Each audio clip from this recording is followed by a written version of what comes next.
जिनके गुणों के गान में वे वर्धमान महान जिन विचरे हमारे ध्यान में।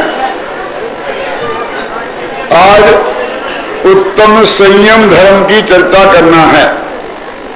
संयम धर्म की क्या बात करें जिसके लिए पूजन में ये लिखा हो कि जिस बिना नहीं जिन राज सीधे तूर लो जग कीच में, एक घड़ी मत बिसरो करो यह आयुजम मुख बीच में। इस संयम के बिना जिनेर में भगवान तीर्थंकर परमात्मा को भी मोक्ष नहीं मिलता।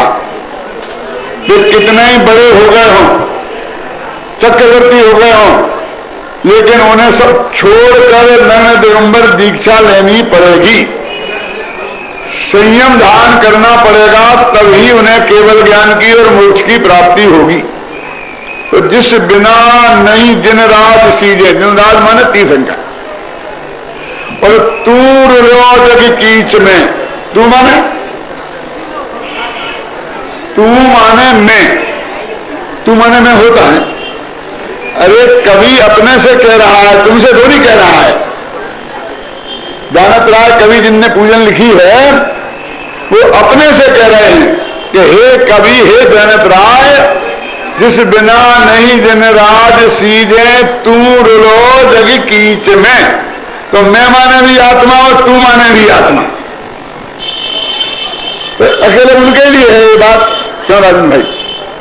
तो इसको मैं ऐसा बोल सकते हैं, जिस बिना नहीं जिन राज सीधे मैं रुलो जग कीच में, अरे तू रुलो जग कीच में, ये सब रुली जग कीच में, ये सब रुले जग कीच में, हम सब रुले जग कीच में, एक घड़ी मत बिसरो करो।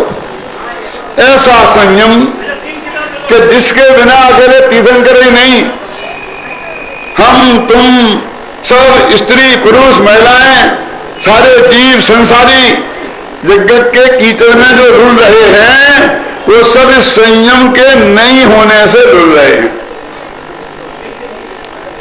ऐसे संयम को एक घड़ी मत बिसरो करो, एक घड़ी भी भूलना नहीं चाहिए। माने प्रति समय उसे ध्यान करने की भावना अपने हृदय में रखना चाहिए, धारण ही करना चाहिए, और ना हो पाए तो भावना तो रखनी ही चाहिए। देखिए ऐसा भी लिखा है कि संयम कितना महान है। संयम दो प्रकार का होता है, एक प्राणी संयम और एक इंद्रिय संयम। नाम सुने कभी? इस पूजा की जयमाला में उसमें आते हैं। तो प्राणी संयम माने क्या? 6 काल के जीवों की रक्षा। पृथ्वी का, जल का, अग्नि का, वायु का, वनस्पति का और त्रिश काल, ये 6 काल के जीवों की रक्षा ये प्राणी संयम, और 5 इंद्रियां और मन को काबू में रखना ये इंद्रिय संयम। इस तरह 6 दूनी 12, तो 12 प्रकार का संयम कहा जाता है। और ये ना हुए तो 12 प्रकार की अवरति कही जाती है। अब जरा हम विचार करें संयम के संदर्भ में। ये लिखा है इसमें, स्वर्ग नरक पशु गति में नाही, आलस हरण करन सुख ठाही। ये संयम कैसा है? स्वर्गों में नहीं है, नरकों में नहीं है, और पशु गति में भी नहीं है। संपूर्ण संयम, सकल संयम, देश संयम है। और मनुष्य गति में तो गारंटी से हो सकता है, होता है। जितने भी जीव मोक्ष गए हैं मनुष्य गति से ही गए हैं। जरा सोचो, 6 काल के जीवों की रक्षा और 5 इंद्रियों मन को काबू में रखने की बात का यदि नाम संयम है, जैसा कि इसमें लिखा है पूजन में ही, तो इसके लिए देवता क्यों तरसेंगे? आप जानते हैं सर्वार सिद्धि के जो अहिमेंद्र हैं वो 5 इंद्रियों और मन के विषय के कैसे त्यागी होते हैं। स्पर्शन इंद्रिय के विषय का विकल्प भी उनके मन में 33 सागर तक नहीं आता। तत्वसूत्र पढ़ा है आपने, अभी सुना होगा कि ऊपर ऊपर के स्वर्गों में कि शब्द सुनकर, स्पर्श देखकर, रूप देखकर 16वें स्वर्ग तक, और पर ही अप्र विचारा, 16वें स्वर्ग से ऊपर कोई है ही नहीं।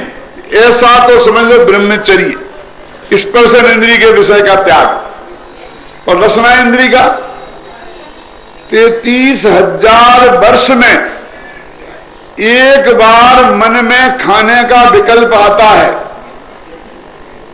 तो गले से ही अमृत झर जाता है, मुंह जूठा तब भी नहीं होता। बोलो रसना इंद्रिय का ऐसा काबू।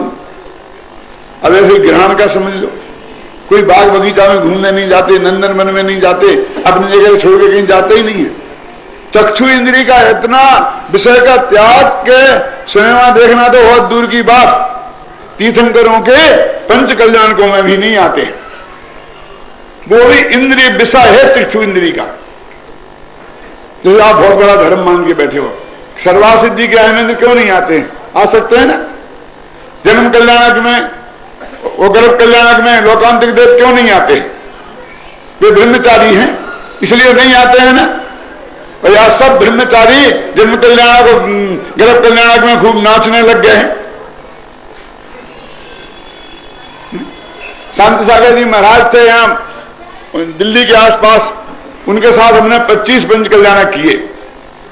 तो जब तक दीक्षा कल्याणक का प्रसंग नहीं आता था वो हमारे किसी कार्यक्रम में नहीं आते थे, वहीं रहते थे, एक टाइम प्रवचन करते थे, लेकिन पंच कल्याणक के किसी कार्यक्रम में शामिल नहीं होते थे। वो कहते थे राग रंग में हमारा क्या काम।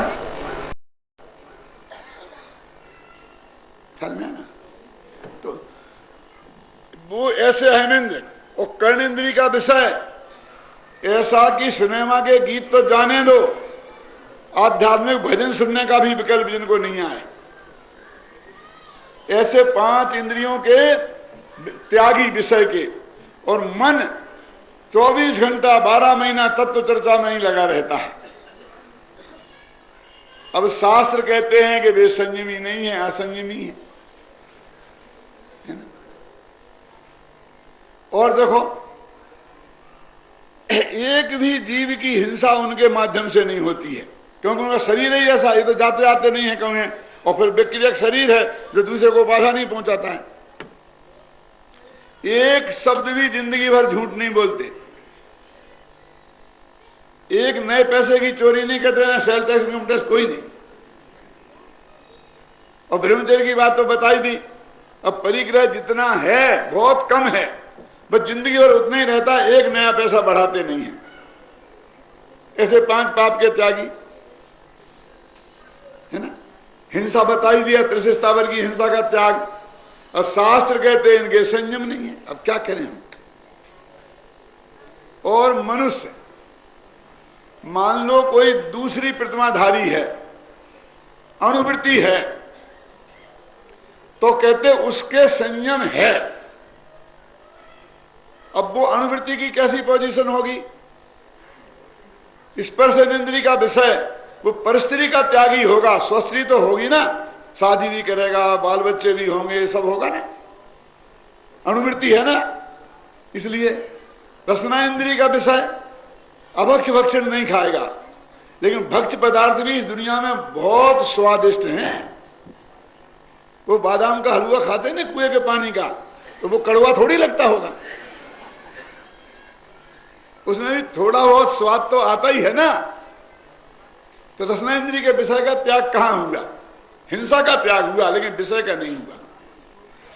ऐसे ही ना सही इत्र फुले, लेकिन जहां अच्छी हवा आती है उस बगीचे में घूमने तो जाते ही है ना। और ना सही सिनेमा, लेकिन यदि टीवी पे रामायण आए, महाभारत आए, क्या वे तो देख ही लेते हैं कि नहीं। मैना सुंदरी नाटक आए तो वो भी देख लेते हैं। बोलो, ये नेत्र इंद्रिय का विषय। और कर्ण इंद्रिय का विषय ना सही गंदे गाना, लेकिन आध्यात्मिक गीत के रसिया तो होते ही हैं कि नहीं होते हैं? बोलो, तो 5 इंद्रियों के विषय जिनके विद्यमान हैं और 6 काय की हिंसा, त्रिश हिंसा का त्याग है उनके।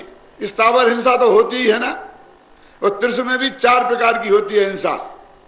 एक संकल्पी, एक विरोधी, है ना, एक आरंभी, एक उद्योगी। तो 3 तरह की हिंसा का त्यागी नहीं है वो। इतनी हिंसा है, फिर भी शास्त्र कहते हैं कि वो संयमी है। क्या करें? काय का नाम संयम है? कहीं ऐसा तो नहीं है कि ये सब शास्त्र मनुष्यों ने लिखे, इसलिए अपने को संयमी लिख लिया और उन्हें असंयमी लिख दिया? क्यों? अरे भाई, जिन मनुष्यों ने ये शास्त्र लिखे उन्होंने ये लिखा कि उन इंद्रियों के 5 इंद्रियों का विषय नहीं होता है, ये भी तो उन्हीं ने लिखा है। वो अपन ने कहां से जाना? बोलिए। इसका अर्थ ये हुआ कि संयम कोई दूसरी चीज है। वो 2 दिन के खाना पीना छोड़ने मात्र से, 2 लोटा पानी से नहा लेने मात्र से हम संयमी हो गए, इस धोखे में मत रहना। क्या चीज है संयम? वो अहिमिंद्रों के नहीं है, ख्याल में आया ना? और दूसरी प्रतिमाधारियों के है। अब मालूम आपको, शास्त्र में लिखा है त्रिंचों के भी दूसरी प्रतिमा हो सकती है। 5वां गुणस्थान त्रिंचों के भी हो सकता है। और स्वयंभू रमण समुद्र में असंख्य त्रिंच ऐसे पड़े हैं जो 5म गुणस्थान वाले हैं। बोलो, थोड़ी सी बात कर लूं, घबराना नहीं। वे छन्ना पानी पीते होंगे, छन्ना होगा ना उनके पास, लोटा मोटा सब व्यवस्था रहती होगी कि नहीं, कि बिस्लरी का पानी पीते हैं। यानी उन परिस्थितियों में, जिन परिस्थितियों में वो रह रहे हैं, जैसा भी पंचानुवृत्त पल पाते होंगे वैसे ही तो पलते होंगे ना। वो प्रासुक पानी पीते हैं, कैसा झरने का पीते हैं वो है, लेकिन कम से कम लोटा में छन्ना वो लोटा तो नहीं है ना। तो मैं आपसे ये कहना चाहता हूं कि इनमें वो संयम माना है, इस त्रिंच में संयम है और उस अहिमेंद्र के नहीं है, जो 24 घंटा तत्व की चर्चा करता है। तो संयम काय का नाम है। ये बाहर के नाप से कुछ नहीं होता भाई साहब। यदि कसाई की मंदता है तो लेस्या शुक्ल हो जाएगी, उसे धर्म का कोई लेना देना नहीं है। मंदता और तीव्रता से तो लेस्या में फर्क पड़ता है, संयम में फर्क नहीं पड़ता है। तो क्या फर्क है? शास्त्रीय भाषा में थोड़ी बात करूं कि इनके मिथ्यात्व गया, अनंतानुबंधी कसाय गई और अप्रत्याख्यानावरण कसाय गई, इसलिए ये संयमी हैं। और उनके सर्वासिद्धि वालों के तो अकेली अनंतानुबंधी गई है, अप्रत्याख्यानावरण नहीं गई, इसलिए वे असंयमी हैं। और 9वें ग्रीविक वाले की जो मिथ्या दृष्टि है और 9वें ग्रीविक तक जाते हैं, अपने लिखा ना शास्त्र में, उनकी भी यही हालत है। इतना फर्क है कि सर्वासिद्धि का 33,000 वर्ष में विकल्प आता है खाने का और गले में अमृत झड़ जाता है, और इन्हें 31,000 वर्ष में आता है। बात कहता 2000 का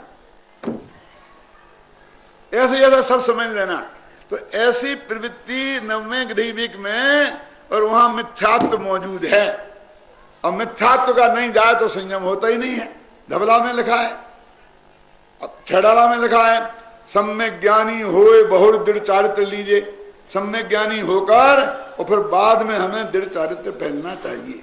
तो वास्तविक संयम क्या है उसे तो हम जानते ही नहीं है, लेकिन हम तो जो व्यवहार का संयम है उसको भी पूरी तरह अपनाने में सक्षम नहीं है, समझते नहीं हैं। हम 5 इंद्रियों के गुलाम बने हुए हैं। आप जानते हैं 5 इंद्रियों के विषय 2 तरह के होते हैं, एक भोगने के और एक जानने के। ये जो आंख है ना, ये 2 काम करती है। एक तो हमको जानने का काम करती है, समय सार पढ़ने का काम करती है, तुम दिख जाते हो, मंदिर जाते हैं, भगवान के दर्शन होते हैं। और एक रूप का आनंद लेने का भी काम करती है, भोग का काम नहीं करती है। एक भोग पक्ष और एक ज्ञान पक्ष। ऐसे ही स्पर्शन इंद्रिया, हम ये छू करके ज्ञान भी करते हैं और छू करके मजा भी लेते हैं। ऐसे रसना इंद्री, रस करके हम चख का मजा भी लेते हैं और ज्ञान भी करते हैं। तो पांचों इंद्रियां ज्ञान में भी निमित्त हैं और भोग में भी निमित्त हैं। तो भोग की निमित्तता की बात कहें कि ये खोटा है तो सब तैयार हैं सुनने को, लेकिन हम कहें कि इन इंद्रियों के माध्यम से जानना भी अच्छा नहीं है तो कोई सुनने को तैयार नहीं है। क्या बात करते हो? तो आंखें फोड़ लें। क्यों? इंद्रियों के द्वारा दो काम होते हैं, एक जानने का और एक भोगने का। लेकिन जैन दर्शन कहता है कि तुम्हें संयमी बनना है तो दोनों छोड़ो। जो सामायिक के काल में जैसा संयम होता है, चलते फिरते खाते पीते वैसा संयम होता है, और सामायिक के काल में पांचों इंद्रियां बंद करनी पड़ती हैं कि नहीं करनी पड़ती? बोलो। आंख बंद करके होती है, सामायिक के खोलकर। तो उनका भोग पक्ष का भी त्याग करना है और ज्ञान पक्ष का भी त्याग करना है। इसको कोई संयम नहीं जानता। लेकिन बात तो इतनी स्थूल है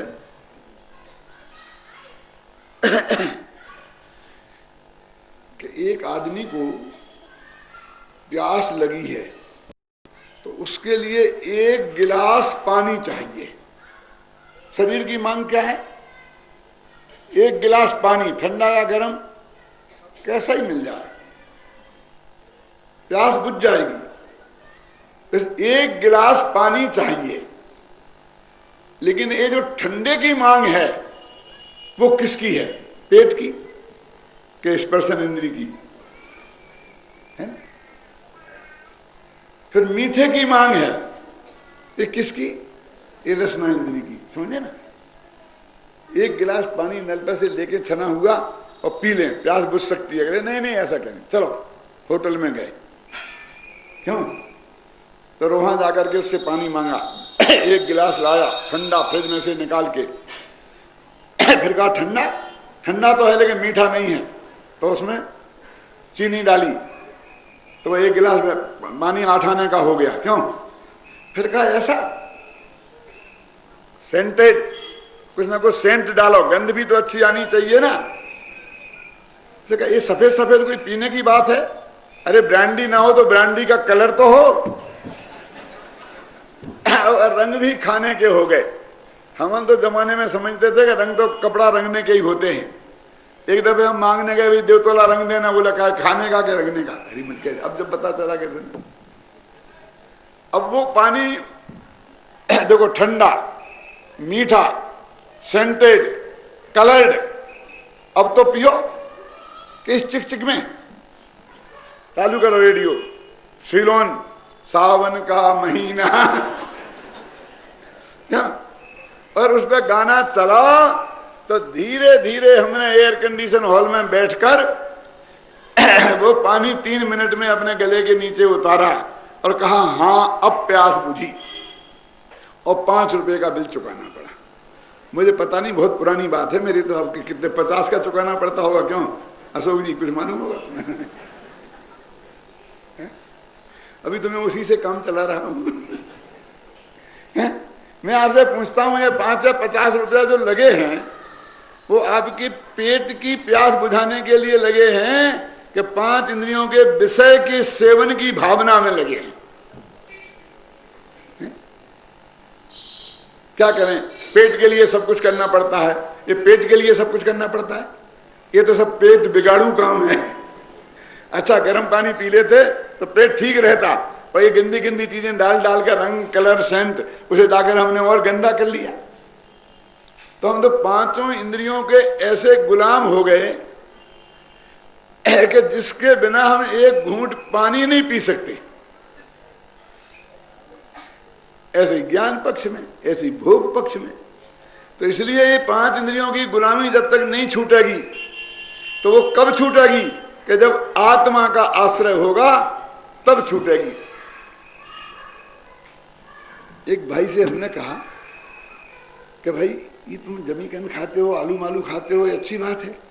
बोले देखो पंडित जी, हमको तो कोई राग देश नहीं है। हम हमें तुम्हारा जैसा नहीं है, हमें कोई राग द्वेष नहीं है। हम तो जो मिल जाता है और जब मिल जाता है वो खा लेते हैं। मैंने कहा तुम्हारा मुख तो लेटर बॉक्स जैसा है। लेटर बॉक्स समझते हैं? डाक खाने में और लेटर बॉक्स में क्या फर्क है मनोहर लाल जी? जो सुबह 10 बजे खुले और शाम के 5 बजे बंद हो जाए वो डाक खाना।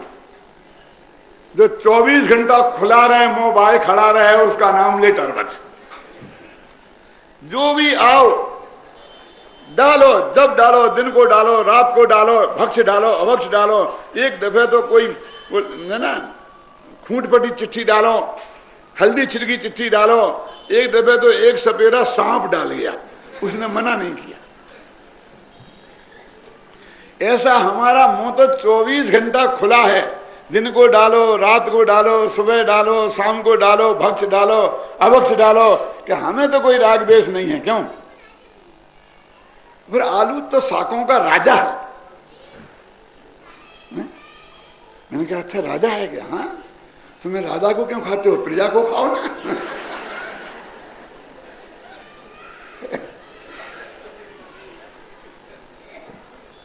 बंबई की सच्ची घटना है। मैं भूलेश्वर के मंदिर में प्रवचन करने गया था सन 62 में। 62 समझते हैं कितना हो गया? 44 वर्ष है ना। 62 में गया था, जितने भी हो गए वो हिसाब लगा लेना। तो मैं वहां प्रवचन कर रहा था, संयम धर्म का दिन था, और यही बात मैं कह रहा था आलू के बारे में। एक लड़का खड़ा हो गया, बोला पंडित जी मेरा एक प्रश्न है। मैंने कहा ये बाद में पूछ लेना। नहीं अभी जवाब देना पड़ेगा। मैंने कहा बोलो बोलो जल्दी बोलो। बोला क्या हमने सुना है कि आलू में अनंत जीव होते हैं। मैंने कहा हाँ होते हैं, पक्की बात है। और उनकी उम्र क्या होती है? तो हमने कहा एक श्वास में 8-10 बार, और जन्म्यो मर्यो भर्यो दुख भार। एक श्वास में 18 बार जन्मते हैं और 18 बार मरते हैं। बोले ऐसा है? मैंने कहा हाँ। तो अपनी मौत मरते हैं? मैंने कहा हाँ। तो हमने आलू खाया और वे हमारे दांतों के नीचे हमने चबाया, तो उनकी आयु पूरी खत्म हो गई, इसलिए मरे कि हमारे चबाने से मरे। गजब। मैंने कहा गजब हो गया, तुम अपने को बहुत बड़ा 30 मार का पंडित समझता है। आज तो इस छोकरे ने भरी सभा में तेरी उतार दी। लेकिन मैंने कहा बेटा मैंने भी कच्ची गोलियां नहीं खेली हैं, जरा बैठो घोड़े पर से उतरो, शांति से मैं जवाब दे दूंगा। नहीं जवाब दो। मैंने कहा ऐसा है कि मैंने सुना है कि बंबई में कोई बाल बच्चा पैदा होना हो तो 6 महीना पहले से अस्पताल में नाम लिखाना पड़ता है, तब आ जाकर के अपन को जगह मिलती है। यदि ऐसा ही ऐसा बढ़ता गया और 12 महीना पहले नाम लिखाना पड़ा तो नाम कैसे लिखाएंगे लोग? तुम्हारी तीसरी मंजिल खाली है बिल्कुल, तुम उसमें एक जच्चा खाना खोल दो तो सारे मोहल्ले के बच्चे वहां हो जाएं। क्या बकते हो? मैं कहा नहीं नाजायज बच्चे पैदा वहां नहीं होंगे, जो वहां कायदे शादी हुई होगी बिल्कुल वो बच्चे पैदा होंगे। और मैंने कहा कि लोगों को मर जाते हैं तो 10-10 मील तक ले जाना पड़ता है। शमशान घाट भी बहुत कम है। तुम्हारे जो मकान में मैदान है नीचे, उसमें एक शमशान घाट बना दो तो बहुत आग बबूला हो गया। जवाब तो देते नहीं हो। मेरे घर को क्या समझ रखा है शमशान घाट? मैंने कहा देखो पुलिस केस वाले मुर्दे वहां नहीं जलाए जाएंगे, हत्या जिनकी की गई होगी वे नहीं जलाए जाएंगे, जो अपनी मौत मरे होंगे वे जलाए जाएंगे। मैंने कहा भैया तुम्हारा घर लोगों का जच्चा खाना बने और तुम्हारा घर मुर्दा घर बने तो तुम्हें इतना ऐतराज है, और वो जीव मरते तो अपने आप हैं और अपने आप ही पैदा होते हैं, लेकिन तुम्हारे मुंह में मरेंगे ना, तुम्हारी डाढ़ में मरेंगे ना और फिर पैदा हो जाएंगे। तो अनंत जीवों का जच्चा घर और मुर्दा घर जरा से स्वाद के पीछे क्यों बनाना चाहते हो? एकदम वो लोग सुना कि हाँ बात तो सही है, बात तो सही है। उसने हाथ जोड़ लिए कि अभी मैं कल से आलू नहीं खाऊंगा। सब लोगों ने, सभा में जितने लोग बैठे थे उनने भी कहा, लेकिन वो बात तो बंबई की है, इंदौर वालों से मुझे कुछ नहीं।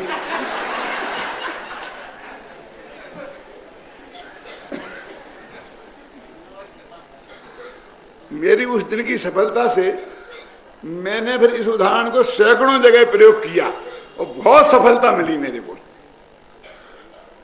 ये भिंड है ना, भिंड, तो सम्मेद शिखर में मैं प्रवचन कर रहा था, वहां ये मैंने उदाहरण दिया होगा। फिर हमारा भिंड में हुआ शिविर, तो एक महिला और पुरुष आए और मेरे पैर पड़ने लग गए।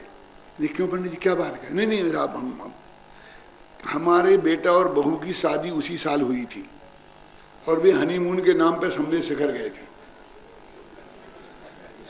और तुम्हारा प्रवचन वहां सुना तो जी आलू जमीकन छोड़ के आ गए थे। हमने बहुत कहा कि नहीं नहीं, हम तो छोड़ आए शिखर जी में, अब हम नहीं मानेंगे। अब आज जो आपने सभा में प्रवचन दिया तो हम आज छोड़ रहे पर हमें पता कि वो हमारे बेटे बहू ने कैसे छोड़ा था, वो बेटे बहू भी वहां बैठे थे। सही घटना है, नाम गांव का नाम लेके बता रहा हूं। तो भाई हम अपने मुंह को ऐसा लेटर बक्स बना दें, 24 घंटा चाहे जब चाहे जो कुछ खाएं, चाहे जो कुछ पिए, ये कोई अच्छी बात है? अपने जीवन को संयमित बनाना क्या हमारी ड्यूटी नहीं है? ख्याल में है ना? भक्ष भक्ष का विचार करना कि हमारी ड्यूटी नहीं है? यानी कम से कम इस पर्यूषण पर के अवसर पर, ख्याल में है ना, अपने जीवन को शुद्ध सात्विक, जिसमें अनंत त्रिश जीवों का घात होता है, ऐसी चीजों का खाना पीना तो हमें गारंटी से छोड़ना ही चाहिए। इससे आप बहुत बड़े संयमी हो जाओगे, इस धोखे में मत रहना। ये तो सदाचार है, समझे ना? ये तो सदाचार है। 5 प्रकार के अभक्ष अपने यहां बताए हैं, जिसमें त्रिशघात, बहुघात, ख्याल में है ना, तो ये बहुघात में आता है। तो त्रिश जीवों का घात जिसमें, वो त्रिशघात में आता है। तो ऐसे अभक्ष पदार्थों का सेवन नहीं करना, इस वक्त ये संकल्प लेने का आज दिन है कम से कम। वो ना इसमें देश संयम होगा ना सकल संयम होगा, लेकिन ये तो प्राथमिक भूमिका की बात है कि ये तो हमारे जीवन में अवश्य होनी ही चाहिए। इसलिए हम इस बात पर गंभीरता से विचार करें। वैसे तो मैंने बोला ना कि 5 इंद्रियों के विषय और 5 इंद्रियों का ज्ञान दोनों के ही गुलाम हैं, और हम दोनों को ही हमें सीमित करना पड़ेगा, कम से कम छोड़ नहीं सकते हैं। तो ऐसी एक घटना मैं आपको और सुनाता हूं, बंबई की ही है कि एक सेठ जी थे, तो 65-70 वर्ष के हो गए होंगे, नाम नहीं बताऊंगा, नाम भी है। तो मैंने कहा सेठ जी, अब यदि तुम गवर्नमेंट की नौकरी कर रहे होते तो अभी तक रिटायर्ड हो गए होते, अब तुमने कौन सा पाप किया है कि अभी तक रिटायर्ड नहीं हो पा रहे? बच्चों ने सब काम संभाल लिया, ये कर लिया, वो कर लिया, वो कर लिया। बोले नहीं पंडित जी, मैं करता क्या? कुछ नहीं करता हूं, मैं कुछ करता ही नहीं हूं। मैंने कहा अच्छा, कि ऑफिस तो जाते हो? अरे ऑफिस में क्या, आपने मेरा कमरा देखा नहीं है, सारे शास्त्र भरे पड़े हैं ऑफिस में सब, और वहां बैठ के मैं स्वाध्याय ही करता रहता हूं और कुछ नहीं करता हूं। मैंने कहा गजब हो गया, मंदिर में लोग स्वाध्याय करते हैं, अपने घर में लोग स्वाध्याय करते हैं, लेकिन ऑफिस में जाके स्वाध्याय करने वाले मुझे पहले हुए हैं। तो मैं जरूर वो आपका कमरा देखना चाहता हूं जिसमें आप स्वाध्याय किया करते हैं। बोले उसमें कोई नहीं आ सकता, मैं किसी को आने नहीं देता हूं, मैं स्वाध्याय में बिखन खड़ा हुए। मैंने कहा मैं आ सकता हूं? अरे आपकी बात जरूरी है। मैं गया, सेठ जी के कमरे में पहुंचा तो एक फोन से बात कर रहे थे। हाँ खरीद लो, ले लो, ले लो, दे दो, दे दो। इतने में दूसरे फोन की घंटी बजी, उसे रखा, उसे उठाया, उससे बोलते रहे, अंतर मुहूर्त बीत गया। वो फोनों की घंटी बंद नहीं हुई और वे हाँपने लग गए, और अंतर मुहूर्त बाद बोले आइए पंडित जी। हम खड़े ही रहे, मैंने इतनी कहने की फुर्सत नहीं मिली। मैंने कहा सेठ जी गजब हो गया, तुम तो कह रहे थे कि हमारे कमरे में कोई नहीं आ सकता। तो बोले कौन आया आपके अलावा? मैंने कहा जी फोन तो चले आते हैं, बिना पूछे ही चले जाते हैं। 5-5 फोन टेबल पे रखे हैं। बोले मैं कुछ करता थोड़ी हूँ, मुनि लोग थोड़ा पूछते हैं तो हाँ और ना कर देता, बस खत्म। और कुछ नहीं करता मैं, हाँ और ना। मैंने कहा ऐसा करो, कल से मैं आपके पास बैठूंगा और आपकी तरफ से हाँ और ना मैं कर दिया करूँ। क्या बात करते हो? अरे सारा बाजार ध्यान में रखना पड़ता है, वित्त मंत्री का भाषण ध्यान में रखना पड़ता है, ये भाव बढ़ेगा कि घटेगा, ये सारा तब कमाई होती है। तुम्हें बर्बाद करना है क्या हमें? तो मैंने कहा तुम तो कहते हो, मैं हाँ वो ना कहता हूं, सारा माथा तो उसी में लगा रहता है।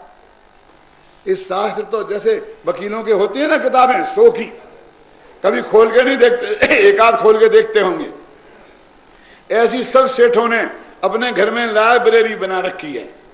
मैं पकड़ पकड़ के खोल के देखता हूं तो उसके पन्ने ही नहीं खुले होते, तो मालूम पड़ता है कि किताब इनने खोल के ही नहीं देखी।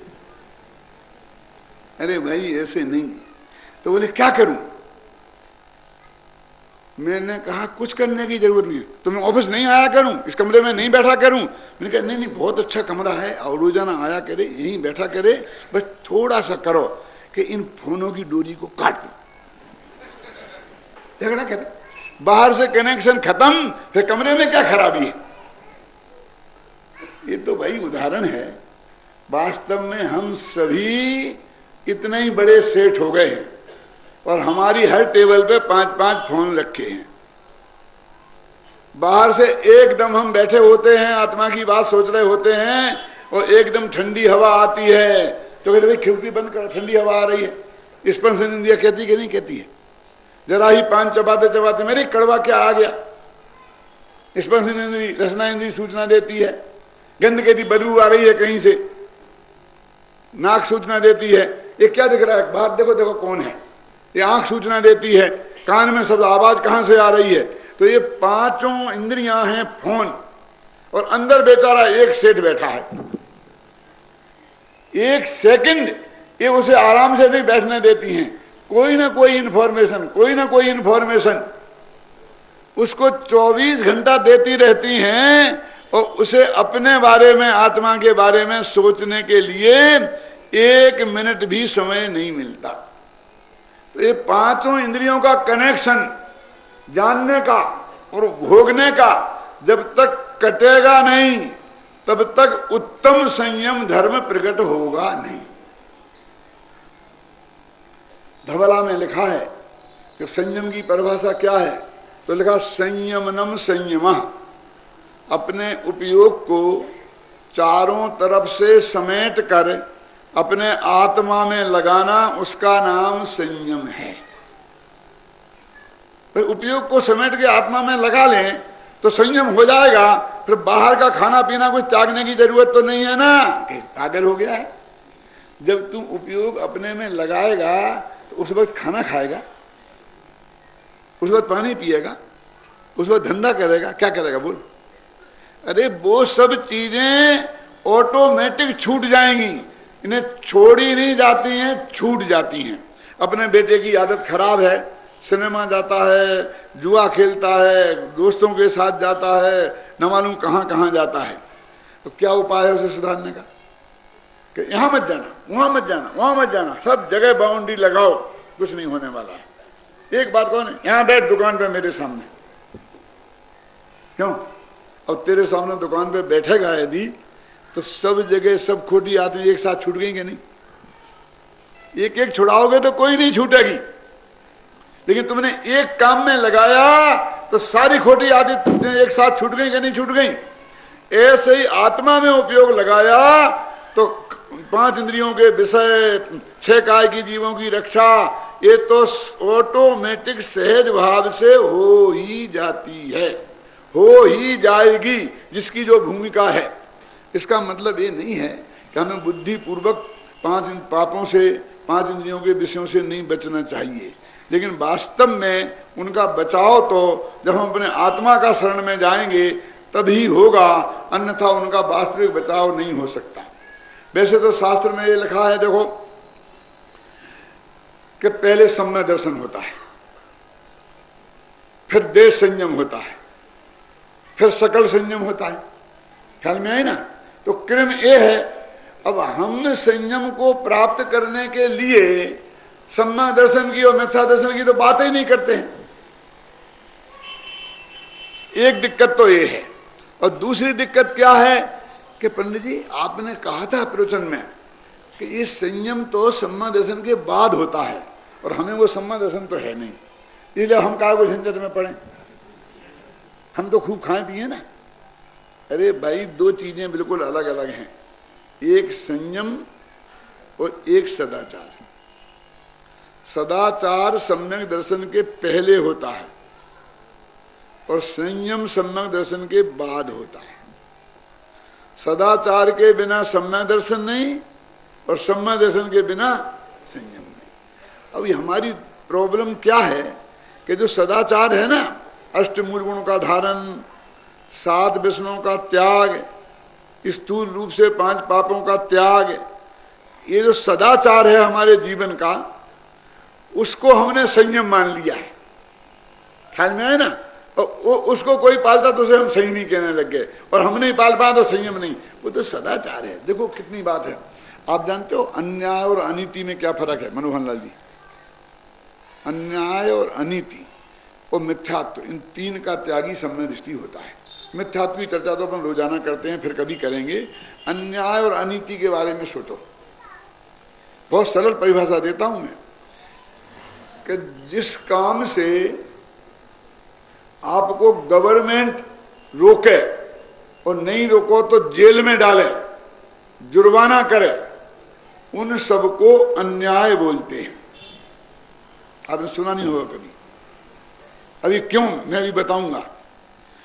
और लेकिन जिस काम को सरकार तो ना रोके लेकिन समाज रोके तो उस काम को बोलते हैं अनैतिक काम। अनैतिक कामों से समाज रोकती है और अन्याय के कामों से गवर्नमेंट रोकती है। देखो, आप किसी को मारोगे पीटोगे तो पुलिस पकड़ेगी, है ना? दूसरे की चोरी करोगे तो पुलिस पकड़ेगी। अब हिंसा, झूठ, चोरी, कुशील, परिग्रह, ये सब गवर्नमेंट दंड देती कि नहीं देती है? यदि आप नहीं छोड़ोगे तो भी छोड़ना पड़ेंगे। सड़क की बाईं तरफ चलना, कि हम तो नहीं चलेंगे, हम तो आजाद हैं।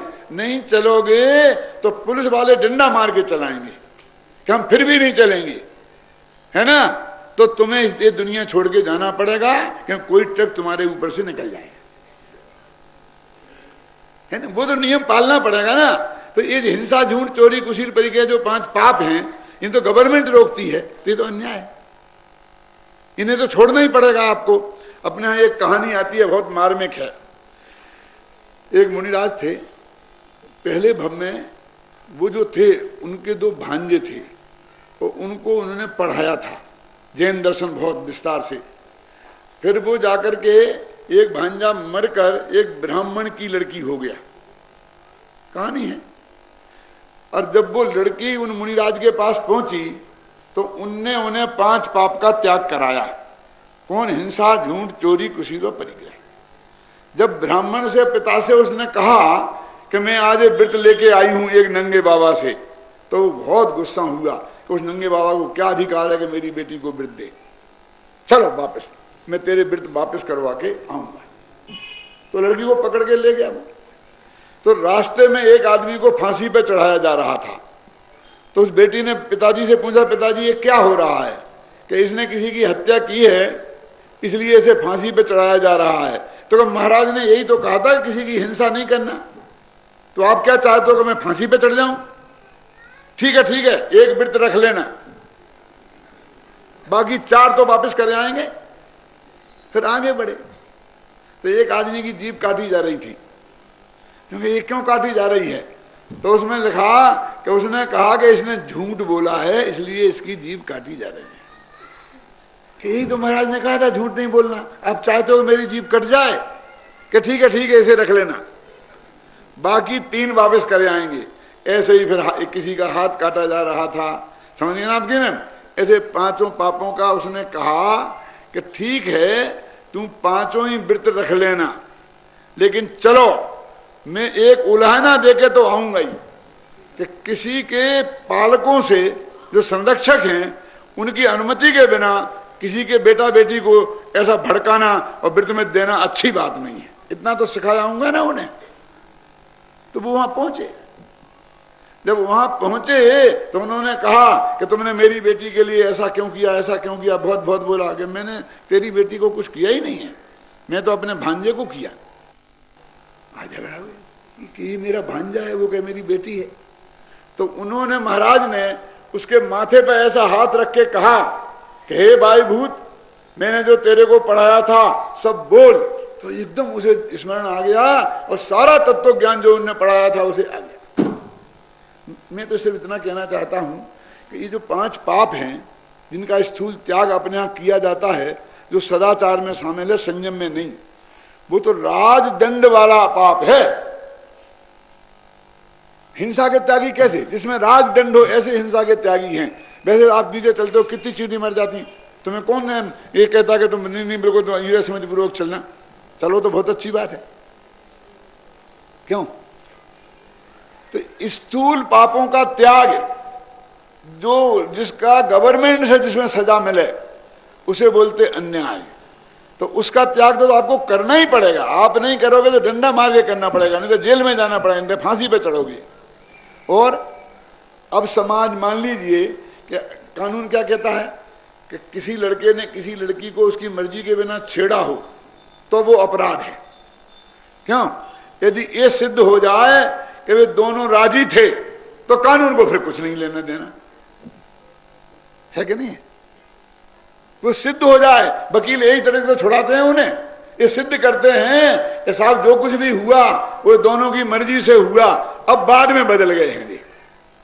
लेकिन नैतिकता क्या कहती है, समाज क्या कहेगा कि दोनों राजी से कहते जाने दो।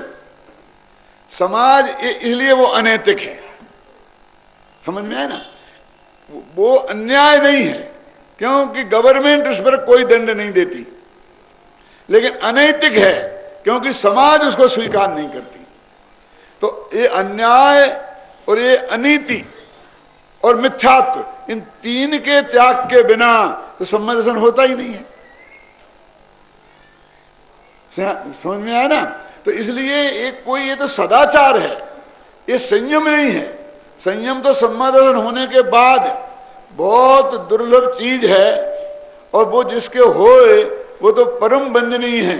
अपने यहाँ तो शास्त्रों में ये भजन आता है कि वो दिन कब पाऊं कि घर को छोड़ बन जाऊं, वो दिन कब पाऊं। हर गृहस्थ की ये ऐसी भावना निरंतर रहती ही है, रहना ही चाहिए कि संयम की महिमा उसके चित्त में नहीं होगी तो कभी सच्चा धर्म उसके हृदय में प्रकट नहीं हो सकता। इसी संयम धर्म के बारे में मुझे एक बात फिर याद आ गई, आपके नाना जी की। वो है ना भाई गोरी लाल जी अजमेरा, हीरा लाल जी अजमेरा। वही था मैं भीलवाड़ा में, तो मैं ये व्याख्यान दे रहा था बहुत। तो वो हीरा लाल जी बोले मेरे से कि पंडित जी, आप जैसे लोग दीक्षा ले लें तो समाज का कल्याण हो जाए। मेरी शादी भी नहीं हुई थी तब की बात है, सच्ची बोलता हूँ। ऐसा बोला भरी सभा में। मैंने उनसे कहा कि दादाजी, अभी तो आपके दिन है दीक्षा लेने के, आप मेरे को अभी नहीं, आप जैसा विद्वान इतना बढ़िया बोलते हो तो समाज का कल्याण हो जाए, कोई बोल नहीं सकते, ऐसा होता है वैसा होता है। वो गंभीरता से मेरे को समझाने लग गए। तो मैंने एक बात वहां कही थी, वो मैं आपको यहाँ बताना चाहता हूँ। मैंने कहा देखो महाराज, ऐसी बात है कि ज्ञानी जीव तो वो है कि जिसके निरंतर ये भावना रहती है कि वो दिन कब पाऊं कि घर को छोड़ बन जाऊं। लेकिन बन जाना इतना आसान नहीं है। जैसे कि ये नाटक हो रहा है, मैंने उदाहरण दिया था स्टेज पे, और नाटक के और जनता बैठी है सामने, और नाटक के पीछे नाटक करने वाले तैयारी कर रहे हैं, और बीच में एक पर्दा है, ठीक है ना? अब ये तो खाली बैठे तो हूटिंग करते हैं, पर्दा खोलो पर्दा खोलो पर्दा खोलो। पर्दा खोलने की जल्दी तुम्हें जितनी है ना, उससे ज्यादा जल्दी नाटक करने वालों को है। लेकिन उनकी सार्थक है और तुम्हारी बेकार है। क्यों है सार्थक? क्योंकि वे तैयारी कर रहे हैं। वो तैयारी के बिना पर्दा खोल देंगे तो जो तुम देखने आओगे वो नहीं मिलेगा। क्यों? उनकी चिंता सार्थक है और तुम्हारी निरर्थक। लेकिन निरर्थक वाले मानते कहाँ हैं? खोलो खोलो, नहीं हम पर्दा फाड़ देंगे। और कुछ लोग फाड़ देते पर्दा, तो फिर नाटक देखने को मिलता है कि नाक कट, एक आदमी की मूंछ रंगी गई होगी, एक बिना रंगी गई होगी, एक कुर्सी ऊंधी पड़ी होगी, एक सीधी पड़ी होगी। अरे तुम समय के पहले पर्दा खोल दोगे तो जो तुम देखना चाहते हो वो देखने को नहीं मिलेगा। शांति से बैठ के इंतजार करो और उनकी मर्जी से पर्दा खोलने दो। किनकी मर्जी से? जो खाली नहीं बैठे हैं, 24 घंटा जिनको विकल्प है एकदम कि जल्दी खोलें जल्दी खोलें, देर हो गई फिर जनता उठ जाएगी चली जाएगी। क्यों? उनका विकल्प सार्थक है क्योंकि वे मेहनत कर रहे हैं। और जब वे खोलेंगे तो श्रीपाल का सुंदर दरबार दिखाई देगा, मैना सुंदरी खड़ी होगी, आप तृप्त हो जाएंगे। और तुमने यदि पहले उनका पर्दा खुलवा दिया तो जो तुम देखना चाहते हो वो देखने को नहीं मिलेगा। नाकटक देखने को नहीं मिलेगा, नाकट देखने को मिलेगा। तो मैंने कहा सेठ जी, जब हम भी ये भावना भाते हैं कि वो दिन कब पाऊं कि घर को छोड़ बन जाऊं, लेकिन हमारी भावना तो सार्थक है क्योंकि हम उसकी तैयारी में लगे हैं और आप तो पर्दा खुलवा देना चाहते हैं। तो क्या होगा? जैसा आपको इस जगत में देखने को आज मिल रहा है वैसा एक और पूरी तैयारी के बिना। देखो, संयम की भावना निरंतर होना और तैयारी के बिना संयम धारण नहीं किया जा सकता। क्यों नहीं किया जा सकता? कि उससे अकेले अपन नहीं, धर्म भी बदनाम होता है। अपना संबंध नहीं है अकेला। गृहस्थी में तो आप अकेले हैं, जो भी पुण्य पाप होगा आपके माथे है। घर के अंदर बंद करके आप करोगे तो नरक निगोद जाओगे, तो आपके पाप का फल आप है। और आप धर्म ध्यान करोगे, स्वाध्याय करोगे तो आप मोक्ष जाओगे, उसका फल समाज को नहीं भोगना पड़ेगा। क्यों?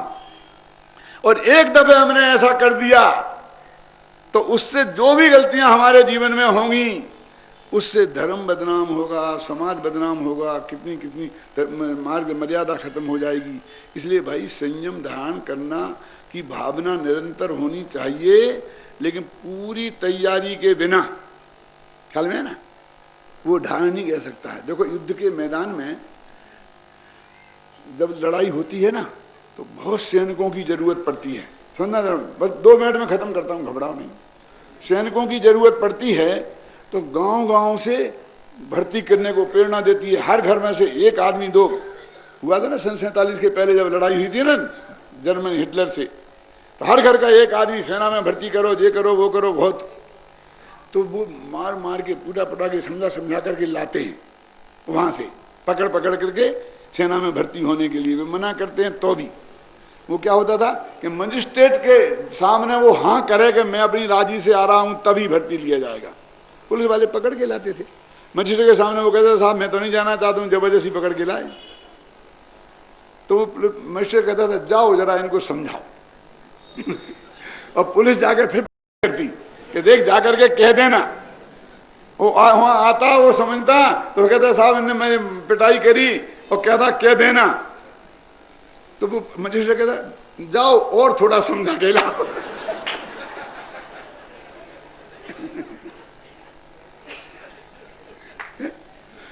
यानी ऐसे तो रंगरूट को पकड़ के ले जाते थे। सही घटना है, मेरे पिताजी सुनाते थे। और जब वहां जाते थे तो बड़े बड़े ऑफिसर उनकी जांच करते थे। वो जांच करने में बैठते, फिट नहीं होते थे तो आधे से ज्यादा को रिजेक्ट कर देते थे। तो तुम तो हमें पकड़ के लाए हो, हम आए हैं क्या अपने मर्जी से, अब तुम हमें रिजेक्ट कर रहे हो। कि भैया उनका काम पकड़ने का ही है और हमारा काम रिजेक्ट करने का है। ऐसे हिजड़ों को थोड़ी हमें भर्ती करना है। वहां सैनिक की योग्यता तो चाहिए ना। तो संयम की प्रेरणा तो दी जाएगी कि मिलिट्री में भर्ती हो, लेकिन भर्ती जब किया जाएगा तो पूरी जांच करके किया जाएगा, क्योंकि युद्ध के मैदान में जाकर उसे लड़ना है। प्रेरणा संयम की व्यक्ति को समय समय पर दी जानी चाहिए, लेकिन संयम ग्रहण करने के पहले 100 दफे सोचना चाहिए, विचार करना चाहिए कि भाई संयम क्या चीज है। जब तक उसकी मजबूती नहीं आए तो वो ध्यान कर लेगा तो ना उसका कल्याण होगा ना समाज का। और सच्चा संयम आएगा तो निश्चित रूप से उसका और समाज का दोनों का कल्याण होगा। इसलिए संयम के बिना किसी को मोक्ष नहीं होता है। इसलिए हमें संयम की भावना निरंतर अपने मन में भाना चाहिए और जीवन में ध्यान करना।